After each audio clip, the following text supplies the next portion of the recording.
Everyone, and today we are discussing related to a direct part object. Direct का कौन सा part में clear करने वाले हैं हम object. Now we are doing a grammar chapter direct indirect और उसमें हमने क्या कर लिया tense के according done कर दिया यानी कि tense किस part में part of speech. Sir part of speech जो reporting speech का portion है part of speech ना होके वो कौन सा था reporting speech जो कि by mistake मैंने part of speech बोला है वो क्या है वहाँ पे रिपोर्टिंग स्पीच का मैंने टेंस के अकॉर्डिंग क्लियर किया। अब हम बात करेंगे यदि हमारे रिपोर्टिंग वर्ब में कुछ ऑब्जेक्ट दिए होते हैं जिसको हम किसी को आई को कुछ करते हैं ही करते हैं कहीं शी करते हैं कहीं दे करते हैं कहीं यू के प्लेस पे हम और वर्ड पुट करते हैं हाउ कैसे तो इसके लिए कुछ रूल होता है जिससे हम इस ट्रिक से याद रखेंगे। एज पर होता है here subject O for object and for noting ये बात समझ में आई। S for subject O for object and for noting. अब मैम कैसे तो ये याद रखें कि जब हमारी रिपोर्टिंग वर्ब जैसे कि रीता सेड टू मी ठीक है क्लियर। अब ये हमारा रिपोर्टिंग स्पीच का पोर्शन ठीक है।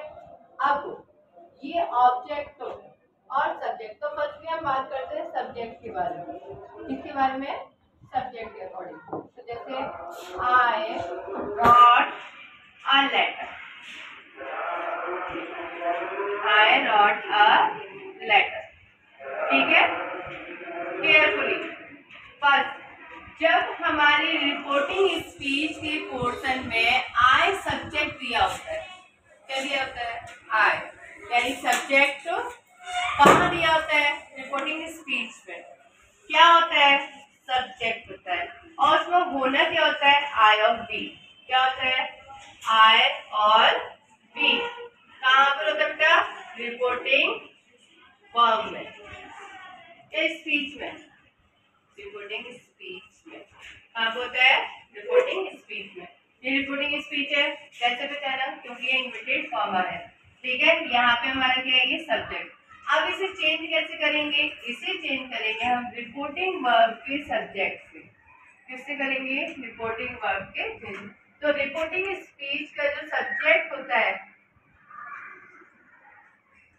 चेंज इनटू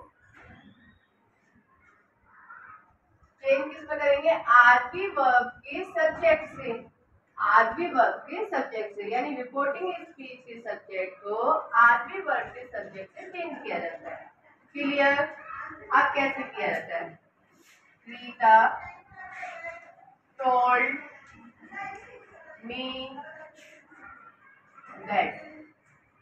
यहाँ तक तो आपको समझ में आ गया होगा आई होप कि यहाँ पे किसी को कोई डाउट नहीं होना चाहिए। आई को जब मैं रीता से चेंज करूँ रीता इज अ फीमेल ठीक है फेमिनाइन जेंडर है जिसके अकॉर्डिंग हम रीता के प्लेस पे क्या लगा देंगे यहाँ पर ही क्या लगाएंगे शी रीता की प्लेस पे क्या लगाएंगे शी और फिर उसके अकॉर्डिंग हम इसकी टेंस हमारा बेटा कौन सा है पास्ट इंडेफिनिट और पास्ट इंडेफिनिट को हम किस में ले जाएंगे पास्ट परफेक्ट में had return a letter clear. अब एक और सेंटेंस लिखते हैं we are going to temple. हम कहाँ जा रहे हैं टेम्पल जा रहे हैं। अब मैं क्या करूंगी यहाँ पे फिर मैं इस रीता से चेंज कर देती हूँ इसको इस रीता के अकॉर्डिंग। तो जब मैं इसे चेंज करूँ तो बेटा यहाँ पे क्या लिखूंगी शी। बात समझ में आई। अगर मेरी रिपोर्टिंग यहाँ पर रिपोर्टिंग स्पीच में आई और बी सब्जेक्ट होता है तो मैं रिपोर्टिंग वर्ब के सब्जेक्ट से इसको चेंज करूंगी। बात क्लियर। अब देखो जैसे और क्लियर कर लो बेटा जहाँ पे दिक्कत हो बस समझ में आना चाहिए कि कोई डाउट कहीं पर रह न जाए। कैसे अगर मिड सपोज दैट ये मेरा रिपोर्टिंग स्पीच का पोर्शन है जिसको मैं सब्जेक्ट का नाम दे रही हूँ। यहाँ पर अगर आई और पी लिखा हुआ है, ठीक है, ये मेरा रिपोर्टिंग वर्ब का सब्जेक्ट है और मैंने यहाँ पे बी लिखा है, तो मैं इसे चेंज करके यहाँ पे क्या लिखूंगी, ही, आई एंड बी। और सपोज दैट यहाँ पे लिखा है शी, तो मैं इसे एज सी ही लिखूंगी। ठीक है, अगर सपोज दैट यहाँ पे राम एंड श्याम लिखे हैं और यहाँ पे फिर एज यूजुअल आई और बी में से कोई एक सब्जेक्ट लिखा हुआ है, तो मैं उसे चेंज करके दे लिखूंगी। ठीक है, अगर यहाँ पे कोई मैन या प्रिंसिपल या टीचर कुछ भी लिखा हुआ है, ठीक है, उसके अकॉर्डिंग मैं ही और शी लिखूंगी। ये बात समझ में आई? अगर मैंने यहाँ पे सीधा लिख दिया, ठीक है, और यहाँ पे आई लिखा हुआ है, तो मैं उसकी जगह पर शी पुट करूंगी। ठीक है, उसी तरीके से मेरा यहाँ पे राम पुट है और यहाँ पे सपोज दैट पी लिखा हुआ है, तो मैं उसे ही पुट करूंगी। क्लियर? ये बात समझ में आ गई? ये पोर्शन है हमारा reporting speech. What? Reporting speech का सब्जेक्ट आई भी हो सकता है और वी भी हो सकता है, आई भी हो सकता है और वी भी हो सकता है। हमें चेंज किससे करना है? रिपोर्टिंग वर्ब के सब्जेक्ट। ये रिपोर्टिंग वर्ब के सब्जेक्ट है। अगर इनमें से कोई भी सब्जेक्ट आता है तो मैं इसके अकॉर्डिंग प्रोनाउन वर्ड पुट करूंगी। क्लियर? बात समझ में आ गई सबके? कोई दिक्कत यहाँ तक? अब हम आते हैं सेकंड पॉइंट पर। सेकंड पॉइंट यानी कि ऑब्जेक्ट। सब्जेक्ट में अगर फिर भी किसी को कोई दिक्कत है तो मैं एक पॉइंट देती हूँ कि आपका यदि रिपोर्टिंग वर्ब पर सब्जेक्ट लिखा हुआ है गर्ल्स, ठीक है, और रिपोर्टिंग स्पीच में आपका लिखा हुआ है वी, तो आप यहाँ पर क्या चेंज करेंगे वो मुझे सेंड करेंगे। Okay, second point object. Object का मतलब होता है सेकंड पर्सन। ठीक है, सेकंड पर्सन किसका? आर एस का, यानी रिपोर्टिंग स्पीच का। चेंज किसके अकॉर्डिंग करेंगे? आर बी के ऑब्जेक्ट के अकॉर्डिंग, आर बी के अकॉर्डिंग टू ऑब्जेक्ट। अब हाउ, कैसे करेंगे? तो इस पॉइंट को भी हम क्लियर करेंगे। कैसे? जैसे मैंने यहाँ पे सेंटेंस लिखा है, Ram said to me, comma inverted comma, you are singing a song। Clear? ये मेरा सेकंड है जो मैंने यहाँ पे मेंशन किया। सेकंड हम बोलते हैं लिसनर को। लिसनर मीन्स होता है लाइक यू, आप मुझे सुन रहे हैं, आप लिसनर है। आप क्या है? लिसनर है, यानी सेकंड पर्सन है। और सेकंड पर्सन को हम किसके अकॉर्डिंग चेंज करते हैं? आर बी के ऑब्जेक्ट के अकॉर्डिंग। ऑब्जेक्ट कहाँ पे पुट करता है? After two. ये क्या है? हमारा ऑब्जेक्ट है, इसको हम क्या बोलते हैं? ऑब्जेक्ट बोलते हैं। अगर हमारे यहाँ पे मी लिखा हुआ था, मैं यहाँ पे चेंज करके क्या लिखूंगी? आई।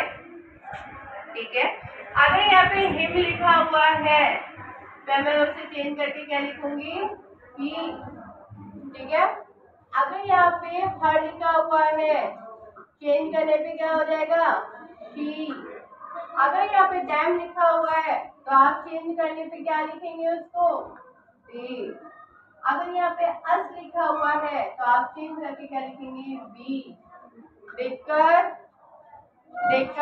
जैसे राम सेड टू मी, तो मी को आप किस में चेंज करेंगे? आई में। राम सेड टू हर, तो हर को किस में चेंज करेंगे? शी में। राम सेड टू हिम, तो हिम को किस में चेंज करेंगे? ही में। राम सेड टू देम, तो उसको किस में चेंज करेंगे? दे में।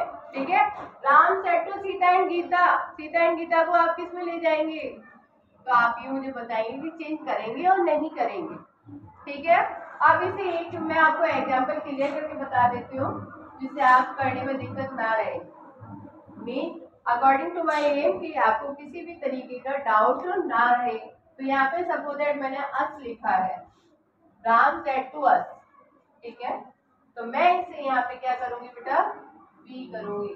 बट करेंगे कब? कंडीशन ओनली यू होने पर, ओनली यू होने पर ही करेंगे, आई ऑफ बी होने पर नहीं, ओनली यू होने पर।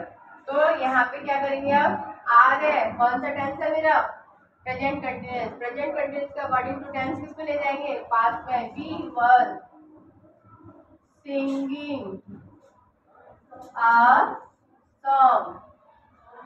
ओके, बात क्लियर, समझ में आई ये बात। आगे अगर आपको टेबल में मेंशन करना है तो आप टेबल में भी मेंशन कर सकते हैं। बस आपको एक चीज याद रखनी है कि हमारा स्टेटमेंट जो ऑब्जेक्ट है तभी चेंज करते हैं जब हमारा रिपोर्टिंग स्पीच का सब्जेक्ट यू हो, यानी सब्जेक्ट हमारा क्या होना चाहिए, यू, तभी उस ऑब्जेक्ट को चेंज किया जाता है। यानी कि ऑब्जेक्ट से कब चेंज करेंगे, यू होने पर।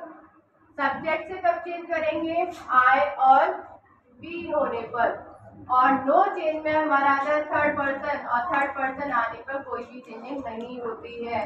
लाइक जैसे मैंने कोई एग्जांपल बोला है, teacher said to me, teacher said to me